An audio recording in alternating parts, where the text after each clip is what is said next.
Okay, I'm Dorothea Brown, better known as D Treasure. Hello, I am D Treasure, and I'm going to read the tyranny of the Federal Reserve. And what does this means to us as a whole? You got to always know the history of what you're going through in order to find out how to get over something or to deal with something.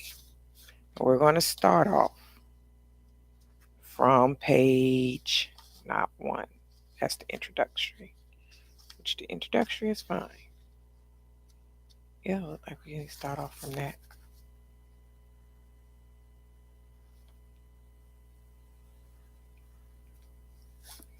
God has blessed America. We Americans are a blessed people. We're truly fortunate to live here. Of all nations, the United States of America occupies the most favorable portion of the planet. We call the best part of North America continent our home. No other nation is sated as such a large and vegetated landmass that overflows with such an abundance of resources. I don't agree with this, but this is what the book is saying. No other nation has such variety and beauty.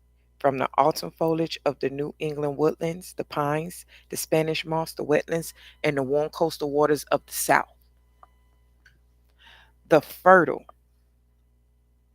heartland, the prairies and the amber waves of grain, great plains, the colored desert of the Southwest, the purple mountain majesties of the Rockies, the golden California coast, the misty mountains of the Pacific Northwest, our vast and untamed Alaskan frontier, and, of course, the typical paradise of Hawaii. From sea to shiny sea, God has truly shed his grace on America. The continent is ours more so than any other people. We are blessed to call such a large and bountiful land our home. I don't agree with that, but okay. I don't agree with that because America was interrupted in all its natural state. Its indigenous people was made to sign treaties that will cause it division and frustration. I don't agree with that. Our founders recognized long ago that the United States is saturated in a good geographically adventurous position on the globe. I don't agree with that. I agree that had they not did all that dumping in Africa and all that germ research in Africa, that Africa would be more than what it is today, which it is becoming a very beautiful place. In the early days of the Republic, control of the continent was disputed with the American Indian nation and the great emperors of Europe. The dispute was decided in our favor. The continent was conquered, and today our adventurous position could not be more favorable. No other nation is so easily defended. With Canada in our north and Mexico to our south, we border two nations that do not rival us either economically, military, or in population. That's not true. We are in the year 2023. Things are changing real fast. We have had friendly relations with both nations for more than a century.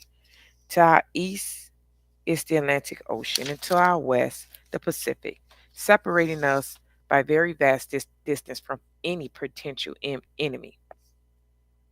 When our situation is compared to the other great nations, China, Russia, India, and our advantages become obvious. That's not so in the year 2023. In the year 2023, we have a new currency coming in from the BRICS, which is these same nations or countries that I'm talking about banding together to do away with the American dollar. Those nations have long borders that are often in dispute, even with each other. And when we look to Europe, a continent that has spent so much bloodshed and destruction over the centuries, it too is bordered on its east, southeast, and south by rivals that could someday overrun it. Right now, we're being overran by the very same people that I'm reading about, which is the federal government. From a strategic standpoint, the United States can be easily defended at a fraction of the cost that other great powers must expend for their own security. Not only are we blessed by geography, but also by our history and the rich tradition that has been passed down to us. White America has no tradition. Only thing that has been passed on to them is to be colonists, to enslave people, and to be greedy, to take life for granted, to take the human rights away from humans. The vastness and the abundance of the land offer pioneers and adventurers the opportunity to better themselves through personal, intuitive, and through their own hard work. The fire of self reliance burned brightly inside them because of this heritage, which they don't have. We Americans have long valued our liberty and our independence, both as a nation and as individuals. The circumstances of their time caused them to value self rule, liberty, and independence. When the tyranny of their English king infringed on their liberty and became too heavy a burden to bear, they united and rebelled against them, hence the United States of America. They declared their independence, they declared to the world their unalienable rights to life, liberty, and the pursuit of happiness. That is a common law. That law is not exercised here in the United States. If they say it is, they are lying to you. They fought to the death to secure those rights. Their rebellion against a tren, triennial king was hard fought against overwhelming odds with this ultimately successful. The rebellious colonists won their independence and created a new form of government that was designed to derive its power from the constant of the governed. The government was organized under separation of powers, with checks and balances designed to protect rights and liberty of the American people. This system made the law of the land when the U.S. Constitution was ratified in 1789. Its results were startling and far reaching. America began to quickly grow into the most prosperous and powerful nation in all human history. No, they're not right now. And 2 centuries after the founding, the American Republic was expanded across the continent and advanced to become one of the greatest, more remarkable civilizations ever to exist on Earth. Not now, but we're going to get into that. We Americans are truly blessed. We are fortunate to have alive now at the height of American civilization. We have inherited a grand legacy, but there is a sense across this land that something is wrong, that our country is changing and not for the better. There is a sense that all is not too well in the United States. As we look around us, many are feeling an uneasiness as if something has been lost, a feeling the rot that has set in. We see around us the corruption. We feel the decline and the smell of decay that is advancing on us and afflicting our daily lives. So let's go back. Let's give a little update from this history. The year is 2020. We have been in lockdown for almost a year due to a cold virus called a Corona 19, which is a rhinovirus that was mixed with MRSA, MRC5, HIV, and other things. Viruses need hosts. In order for a virus to survive, it needs a host. We were in lockdown because they decided to spread this virus into the United States upon its people so they could go on lockdown or what they call reset. When they did this reset, they flooded everybody with the way of making money from home. After they flooded everybody with the money of making money from home, they flooded us with this thing called cryptocurrency, which is digital money that is being held on a monetized blockchain. Now we're in the year 2023, where we are being told we have to do what they call social currency. Social currency is taking our freedom and our liberty away to move about the world as we see fit. Meaning, if they feel like you're not living up to what their social standards are, then you're not allowed to do certain things. This is a blatant disrespect for our rights as humans. We must first take over becoming human again. With so many things moving in the digital world and technology, we're moving to a world where AIs are now taking over, where it's going to be harder for us to spend our money when and the way we want to, where it's going to be harder for us to find work. And if we don't find work, we'll be put on a system where we're made to work for the government for little to nothing. The sad part about this all is we as a people forget color. As a people need to unite. We need to do exactly what your Bible says to do, is to turn our weapons from weapons into plowshares and gardening tools in order to survive. This is where the era of trade and bartering is going to become so significant because we don't want our expenses to be modified or told what we can buy, when when we're told to do these things. America is changing fast in the year 2023.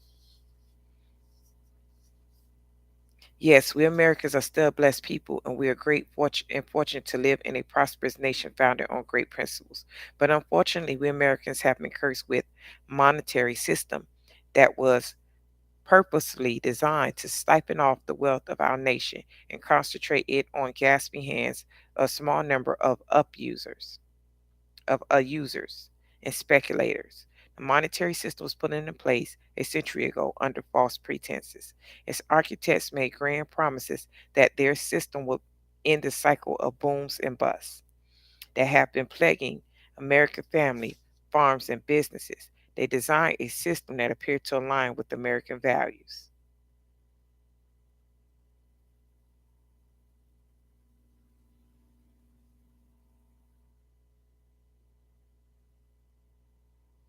But this was a deception. The Federal Reserve Act of 1913 was a rejection of American values. It put into place a system that was unaccountable to the people, without checks and balance, and which concentrate powers into the hands of a few who were given the authority to make decisions in secrecy that affect the lives of all of us. This system was purposely designed to operate without the consent of governors. The entire rationale for why our current monetary system was put into place was to protect the American people from the bank's panic that periodically afflicted the nation and caused widespread chaos and misery. 100 years after the passage of the Federal Reserve Act, by any objective measure, the Federal Reserve has failed to protect us from the very thing its architects told us it was designed to prevent. Only 5 years after the passage of the act, the United States was struck by severe depression when World War I came to close.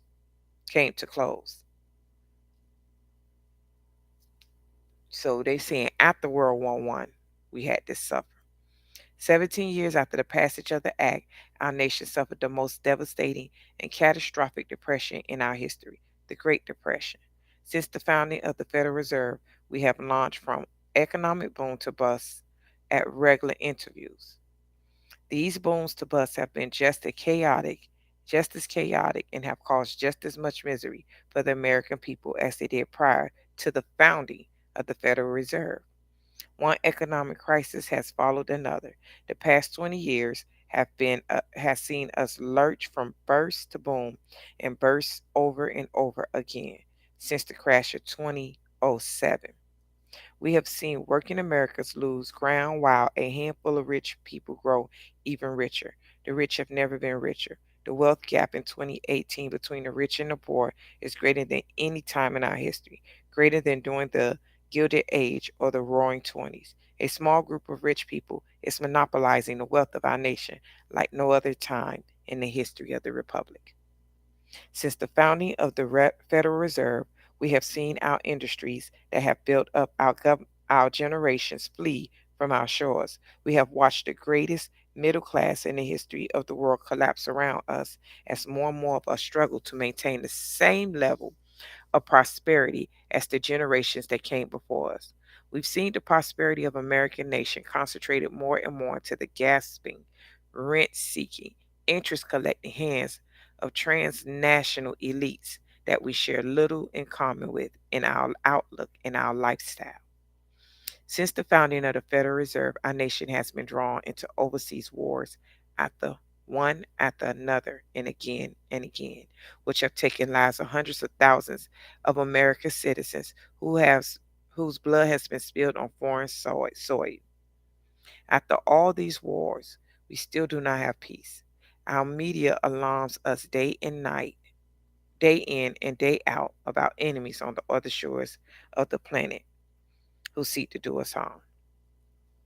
Right now in 2023, we are at war with Russia for no reason. We're trying to get into conflict with China for no reason. We have no reason to be in other countries' business, but right now, we're meddlesome and we're bothersome.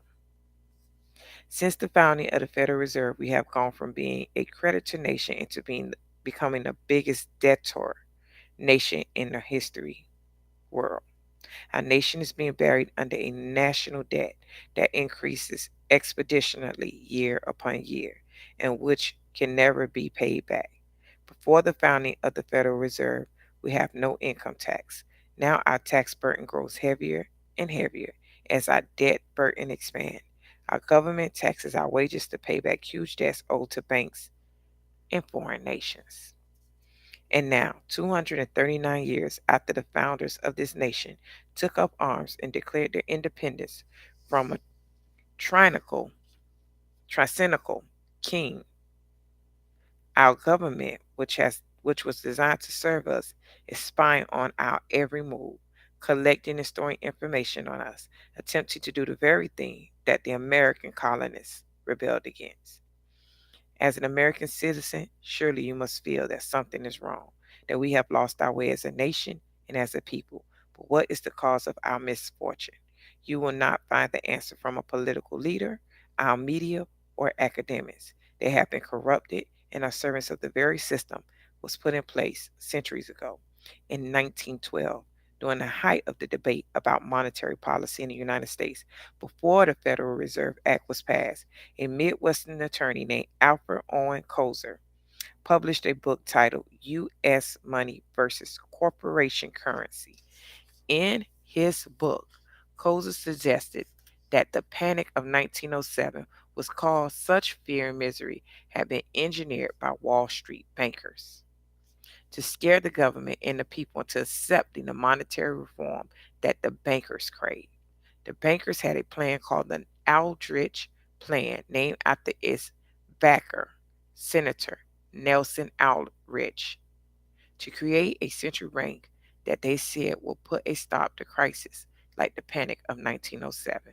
But Kozer called the Aldrich Plan a money trust that will give Wall Street control of the bank reserves of the American people. He warned us that Wall Street bankers were attempting to seize control of the American money supply for private profit and power, and if they were successful, no good will come of it. For American workers, farmers, and small businessmen will surely suffer. Kozer warned that if the bankers were successful, the United States government will be corrupted and our economy will fall under the control of corporations that will spring up around Wall Street Central Bank. Kozer warned us that our government will become subservient to Wall Street banks and their corporation. Cozier wrote that if Wall Street got its way, then we shall only have corporate currency and the government of corporation, by the corporation for the corporation, a soulless corporated republic, which we have right now.